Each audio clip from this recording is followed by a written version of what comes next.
ایک دفعہ رسول کریم صلی اللہ علیہ وسلم ایک انصاری شخص کے پاس سے گزرے، اس حال میں کہ وہ اپنے ایک بھائی سے کہہ رہے تھے کہ تم اتنی شرم کیوں کرتے ہو؟ آپ نے اس انصاری سے فرمایا کہ اس کو اس کے حال پر رہنے دو، کیونکہ حیا بھی ایمان ہی کا ایک حصہ ہے۔ رسول اللہ صلی اللہ علیہ وسلم سے دریافت کیا گیا کہ کون سا عمل سب سے افضل ہے؟ آپ نے فرمایا اللہ اور اس کے رسول پر ایمان لانا۔ کہا گیا اس کے بعد کون سا؟ آپ نے فرمایا کہ اللہ کی راہ میں جہاد کرنا۔ کہا گیا پھر کیا ہے؟ آپ نے فرمایا حج مبرور۔ آپ صلی اللہ علیہ وسلم نے فرمایا منافق کی 3 علامتیں ہیں: جب بات کرے جھوٹ بولے، جب وعدہ کرے اس کے خلاف کرے، اور جب اس کو امین بنایا جائے تو خیانت کرے۔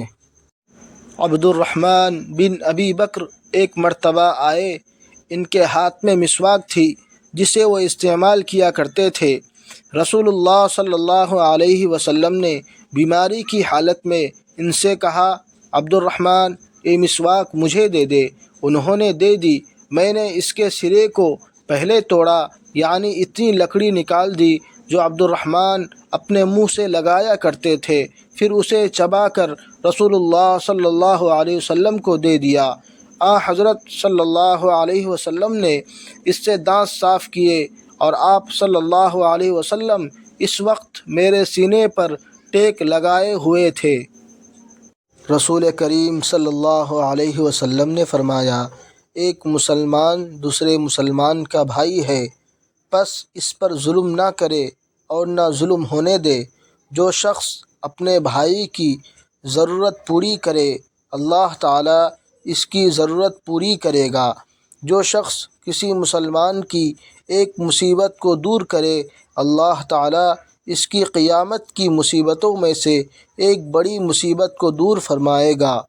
اور جو شخص کسی مسلمان کے عیب کو چھپائے اللہ تعالیٰ قیامت میں اس کے عیب چھپائے گا۔ ہمیں نبی کریم صلی اللہ علیہ وسلم نے 7 چیزوں کا حکم فرمایا تھا اور 7 ہی چیزوں سے منع بھی فرمایا تھا۔ جن چیزوں کا حکم فرمایا تھا ان میں انہوں نے مریض کی عیادت، جنازے کے پیچھے چلنے، چھینکنے والے کا جواب دینے، سلام کا جواب دینے، مظلوم کی مدد کرنے، دعوت کرنے والے کی دعوت قبول کرنے اور قسم پوری کرنے کا ذکر کیا۔ میں نے رسول اللہ صلی اللہ علیہ وسلم سے سنا، آپ صلی اللہ علیہ وسلم فرما رہے تھے کہ اللہ کے راستے میں جہاد کرنے والے کی مثال، اور اللہ تعالیٰ اس شخص کو خوب جانتا ہے جو خلوص دل کے ساتھ صرف اللہ کی رضا کے لیے اللہ کے راستے میں جہاد کرتا ہے، اس شخص کی سی ہے جو رات میں برابر نماز پڑھتا رہے اور دن میں برابر روزے رکھتا رہے، اور اللہ تعالیٰ نے اپنے راستے میں جہاد کرنے والے کے لیے اس کی ذمہ داری لے لی ہے کہ اگر اسے شہادت دے گا تو اسے بے حساب و کتاب جنت میں داخل کرے گا، یا پھر زندہ و سلامت گھر، ثواب اور مال غنیمت کے ساتھ واپس کرے گا۔ نبی کریم صلی اللہ علیہ وسلم نے فرمایا میں نے رات میں 2 آدمی دیکھے جو میرے پاس آئے، پھر وہ مجھے لے کر ایک درخت پر چڑھے اور اس کے بعد مجھے ایک ایسے مکان میں لے گئے جو نہایت خوبصورت اور بڑا پاکیزہ تھا۔ ایسا خوبصورت مکان میں نے کبھی نہیں دیکھا تھا۔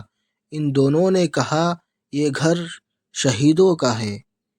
نبی کریم صلی اللہ علیہ وسلم نے فرمایا کوئی بھی اللہ کا بندہ جو مر جائے اور اللہ کے پاس اس کی کچھ بھی نیکی جمع ہو، وہ پھر دنیا میں آنا پسند نہیں کرتا، گو اس کی ساری دنیا اور جو کچھ اس میں ہے سب کچھ مل جائے، مگر شہید پھر دنیا میں آنا چاہتا ہے کہ جب وہ اللہ تعالیٰ کے یہاں شہادت کی فضیلت کو دیکھے گا تو چاہے گا کہ دنیا میں دوبارہ آئے اور پھر قتل ہو اللہ تعالیٰ کے راستے میں۔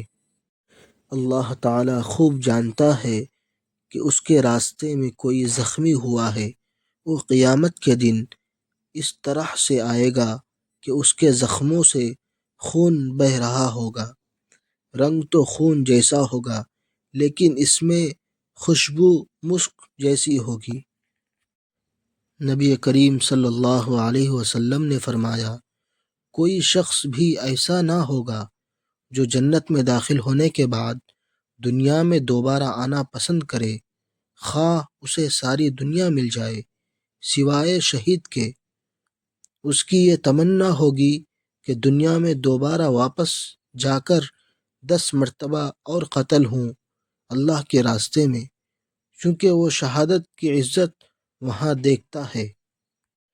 رسول اللہ صلی اللہ علیہ وآلہ وسلم فرمایا کرتے تھے، اے اللہ، میں تیری پناہ مانگتا ہوں عاجزی اور سستی سے، بزدلی اور بڑھاپے کی ذلیل حدود میں پہنچ جانے سے، اور میں تیری پناہ مانگتا ہوں زندگی اور موت کے فتنوں سے، اور میں تیری پناہ مانگتا ہوں قبر کے عذاب سے۔